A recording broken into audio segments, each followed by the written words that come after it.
हवाई जहाज अगर एयरपोर्ट पर खड़ा है ना तो सबसे ज्यादा सुरक्षित होता है, लेकिन अगर एयरपोर्ट पर खड़ा रह जाएगा लोग उसकी इज्जत देना भूल जाएंगे। हवाई जहाज की इज्जत केवल इसलिए होती है कि वो आसमान की छाती चीर कर पूरी दुनिया के ऊपर से रौंदते हुए निकल जाता है। अगर आपको आराम चाहिए, आपको मोबाइल चलाना, आपको लाल पीला हरा करना, आपको बढ़िया आराम चाहिए, आपको सुबह भोर में उठने में मन नहीं लगेगा, देर रात तक पढ़ने में मन नहीं लगेगा, आप भी पढ़े रहिए, लेकिन जिस दिन आप अपनी सुख चैन निद्रा को त्याग दीजिएगा, समाज अगर सोया रहेगा, आप पढ़ाई करते रहेगा, तो एक दिन दूर नहीं जब आप भी समाज को ऐसे चीरते हुए उनके ऊपर से निकल जाएगा, फिर वो लोग देखते रह जाएंगे। फिर जब कहेंगे कि तो इसकी किस्मत अच्छी थी, क्या कहेंगे? किस्मत अच्छी थी, तो आप इग्नोर करके हट दिएगा कि किस्मत अच्छी थी। आप पे भरोसा नहीं कीजिए, क्योंकि किस्मत वाले वो भी होते हैं जिनके हाथ नहीं होते। और कोई आईएएस बन गई, कोई आईपीएस बन गई, तो आप ड्यूटी करके घर नहीं संभालेंगे, जो जिला संभाल सकता है घर संभालने में दिक्कत होगा। क्या बेवकूफी बना के रखा उसको 10 कमरे का घर संभालने में दिक्कत होगा। आजकल समाज में एक बड़ा विडंबना फैल गई है ना कि पढ़ी लिखी लड़की है तो किसी का सुनेगी नहीं, वो सबका सुनेगी, अंतर बस ये कि अत्याचार नहीं सहेगी। मेरी मम्मी को बोलता था कि गरीबी में पढ़ने की क्या जरूरत है। इस एज में आप अपने आप से देखिए, आपके एज के, आपके गांव में बहुत सारे ऐसे बच्चे होंगे जो आज अब उनको अपने करियर का चिंता नहीं रहेगा, घूम रहा होगा गांव में। वो आप ही के एज के होंगे जो आपके साथ 10th पढ़े होंगे, जो आपके साथ इंटर पढ़े होंगे। गर्ल्स लोग में भी देखिए, बहुतों को तो बेचारी सबके साथ समस्या है कि घर वाला शादी ब्याह करके भेज दिया, भले वो नहीं भी चाहती होगी लेकिन शादी ब्याह करके भेज दिया। लाइफ कैसी होगी उनकी। हमारा क्या कहना है कि हम ये नहीं कर रहे हैं कि आप मतलब घर में खाना बनाना खराब बात है, अच्छी चीज है, लेकिन ये कैसे कह सकते हैं क्या आप ड्यूटी करके आइएगा। सपोज कीजिए कि आप में बाबू कोई आईएएस बन गई, कोई आईपीएस बन गई, तो आप ड्यूटी करके आइएगा तो घर नहीं संभाल लेंगे। जो जिला संभाल सकता होगा घर संभालने में दिक्कत होगा। क्या बेवकूफी बना के रखा है यहाँ पर, बताइए। जो लड़का लड़की जिला संभाल के आ रहा है उसको 10 कमरे का घर संभालने में दिक्कत होगा। और घर तो ऐसा होता है जहां हर इंसान एक दूसरे का सपोर्ट करता है। जिला ऐसा होता है कि सब नोचने में लगा रहता है। तो बताइए, उन लड़कियों पे सवाल उठाते हैं। आजकल समाज में एक बड़ा विडंबना फैल गई है ना कि पढ़ी लिखी लड़की है तो किसी का सुनेगी नहीं। नहीं, वो सबका सुनेगी, अंतर बस ये है कि अत्याचार नहीं सहेगी। तो लोग जानते हो क्या कहते हैं कि पढ़ी लिखी लड़की है सुनेगी नहीं, घुमा के बोलता है सब। उसको बोलना चाहिए पढ़ी लिखी अत्याचार नहीं सहेगी, ये होगा।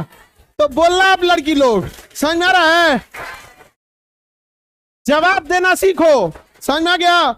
जो घुमा के बोले ना उसको सीधे जवाब दो कि हम सुनेंगे तो ऐसा क्यों नहीं सुनेंगे भैया, घर है, नॉर्मल से अच्छा संभालेंगे। लेकिन अगर सोचिएगा अत्याचार सह लें भैया, वो वीमेन एम्पावरमेंट पे 3 पेज का ऐसे लिख के आइए उसको क्या करेगी, प्रैक्टिकली उतार देगी। तो जरूरत है अब सब लोगों को एक होने की। लेकिन समाज में हमेशा एक गर्ल्स लोग से रिक्वेस्ट है, जब आप पढ़ लिख लीजिएगा तो आपकी जिम्मेदारी ज्यादा हो जाती है। आप फालतू के तूतू में मत पढ़िएगा, बिना मतलब की बातों को छोड़ दीजिएगा। कुछ चीजें you have to live better for the best, है कि नहीं? और दूसरा, जहां 2 कौड़ी के लोग अपनी हैसियत गिनाते हो वहां बड़े इंसान को चुप रह जाना चाहिए। उसका कारण बताते हैं। एक बार एक रेस में ना बहुत सारे कुत्तों को दौड़ाया गया, उसी में एक शेर को रखा गया। शेर नहीं दौड़ा था क्योंकि शेर का कहना था कि जब दौड़ेंगे तो शेर के बीच में दौड़ेंगे, कुत्ते के बीच में दौड़ के अगर जीत भी गए तो कुत्ते कहलाओगे। क्या फायदा यहां पर? इसलिए अपने आप को अलग पहचानो। ये नहीं कि झुंड का हिस्सा बने। कोई आपको 2 बात बोल दिया तो सुन लीजिए। क्यों?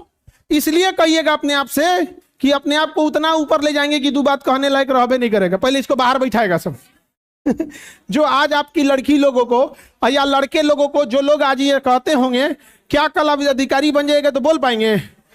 अरे बबुआ, तब सुबह शाम गुड मॉर्निंग भेजेगा, व्हाट्सएप पे भेजेगा कि नहीं?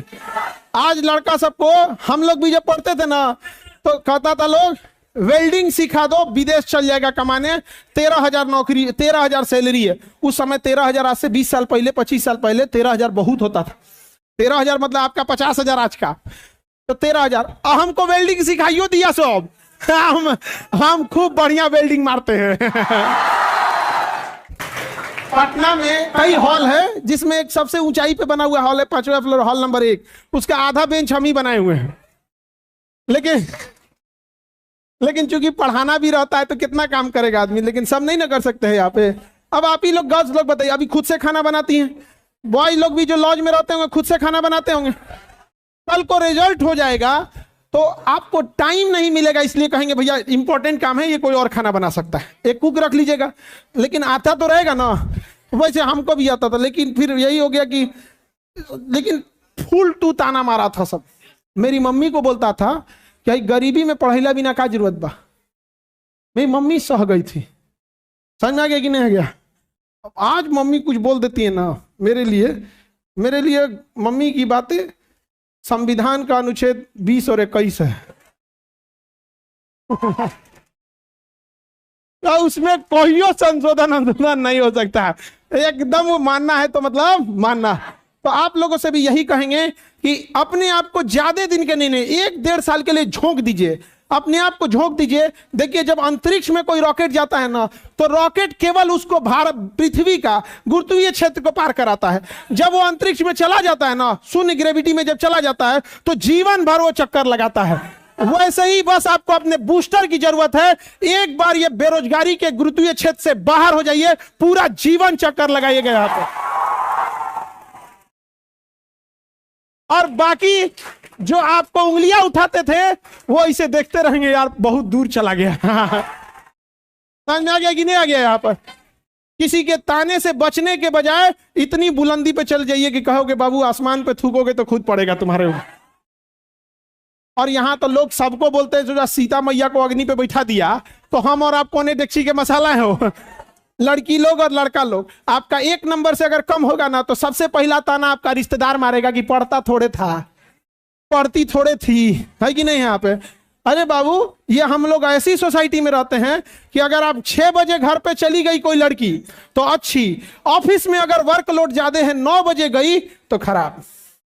अरे यार वो ऑफिसों में 9 बजे तक काम कर रही होगी सोसाइटी के लिए, वर्क करने के लिए, ताकि कल के दिन उसके ऊपर बर्डन ना हो, कोई ज्यादा काम कर सके। आज 10 फाइल निपटाई है, रात 9 बजे तक काम करेगी, कल 20 फाइल निपटाएगी, लेकिन लोग उसमें भी जज करते हैं। तो ऐसे लोगों को सुधारने के लिए एक ही रास्ता है कि आप लोग उनको ध्यान मत दीजिए। हम लोग की जिम्मेदारी है, ज्यादा से ज्यादा को पढ़ाएंगे लोग, ज्यादा से ज्यादा लोग समझेंगे, उंगलियां कम उठाएंगे। एक समय था इतनी बच्चियां नहीं पढ़ती थी, यह हकीकत है। आज वो दिन आ गया कि नहीं? आज पढ़ रही है कि नहीं? आज 9 बजे 10 बजे रात तक लड़कियां लाइब्रेरी में पढ़ रही हैं कि नहीं पढ़ रही? बस हो गया यहाँ पे। दूसरी लड़की लोगों से भी कहते हैं, दूसरे के भरोसे नहीं रहना है कि हमारा ध्यान रख, खुद से बंद कर रहना है। यहाँ पर खुद अपने एरिया का संभालना है, अपने से पीछे करिए ना। जिसे आप जिस एरिया में एसपी डीएसपी बन के जाइएगा, आईएएस बन के जाइएगा, वहां किसी लड़की को दिक्कत होने दीजिएगा। तो बहुत बार गर्ल्स को इस बात का दिक्कत हो गया कि वो शिकायत कहें तो किससे कहें, किससे शिकायत करने जाएंगे? तो ये भी एक समस्या था। अब आप लोग को शिकायत वो नहीं, अब रोना नहीं है, खुद से बदलना है। भगवान के भरोसे नहीं बैठना है। क्या पता भगवान आपके भरोसे बैठल रहे, समझे? मांझी के पास क्या था? छीनी हथौड़ी से पहाड़ तोड़ दिया कि नहीं तोड़ दिया? क्या पहाड़ों तोड़ने से ढेर मेहनत है? अरे आपको पंखा मिला हुआ है, आपको टीचर मिले हुए हैं, आपके जगह पे वो नोट्स बनवाते हैं, आपकी कॉपी चेक करते हैं। सोचिए उन बच्चों को आज से 25 साल पहले, 30 साल पहले, जब इतनी सुविधाएं नहीं होती थी, क्या उस समय लोग एग्जाम नहीं निकालते थे? अरे आज आप लोग अपने आराम वाली जिंदगी में फंसते जा रहे हैं। निकलिए इस आराम की जिंदगी से। हवाई जहाज अगर एयरपोर्ट पर खड़ा है ना, तो सबसे ज्यादा सुरक्षित होता है, लेकिन अगर एयरपोर्ट पे खड़ा रह जाएगा, लोग उसकी इज्जत देना भूल जाएंगे। हवाई जहाज की इज्जत केवल इसलिए होती है कि वो आसमान की छाती चीर कर पूरी दुनिया के ऊपर से रौंदते हुए निकल जाता है। यही वजह है, अगर आपको आराम चाहिए, आपको मोबाइल चलाना है, आपको लाल पीला हरा करना, आपको बढ़िया आराम चाहिए, आपको सुबह भोर में उठने में मन नहीं लगेगा, देर रात तक पढ़ने में मन नहीं लगेगा, आप भी पढ़े रहिए। लेकिन जिस दिन आप अपनी सुख चैन निद्रा को त्याग दीजिएगा, समाज अगर सोया रहेगा, आप पढ़ाई करते रहिएगा, तो एक दिन दूर नहीं जब आप भी समाज को ऐसे चीरते हुए उनके ऊपर से निकल जाएगा, फिर वो लोग देखते रह जाएंगे। फिर जब कहेंगे कि तो इसकी किस्मत अच्छी थी, क्या कहेंगे? किस्मत अच्छी थी। तो आप इग्नोर करके हट जाइएगा कि किस्मत अच्छी थी यहाँ पर। हाँ, किस्मत अच्छी थी। बताइए, यहाँ पे भगवान के भरोसे रखिएगा ना, तो वही मिलेगा जो आपके तकदीर में। लेकिन मेहनत पे भरोसा रखिएगा तो भगवान भी वही लिखेगा जो आपको चाहिए। और लकीरों पे भरोसा नहीं कीजिए, क्योंकि किस्मत वाले वो भी होते हैं जिनके हाथ नहीं होते हैं। इस पे कोई भरोसा नहीं। संसार दुखों से भरा है, ये आज से हजारों साल पहले महात्मा बुद्ध कह दिए थे कि नहीं। एक इंसान को बड़ी तकलीफ था, बड़ी गरीब था, उसके पास चप्पल खरीदने को पैसा नहीं था, चप्पल खरीदने को पैसा नहीं था। तो नमाज पढ़ने गया ना, कहा कि आज खुदा से इतनी शिकायत करेंगे कि हमको काहे गरीब बनाया कि चप्पलों खरीदने को पैसा नहीं है। तो जब नमाज पढ़ रहा था ना, तो बगल का एक इंसान वो नमाज पढ़ा था, उसका पैरे नहीं था, उसके पास पैर नहीं था, लंगड़ा था, बैठ के नमाज पढ़ रहा था, खड़ा होकर नहीं पढ़ सकता था। तो कैसे पढ़ रहा था? बैठ के पढ़ रहा। तो इंसान शिकायत क्या करने गया था? मेरे पास चप्पल नहीं है।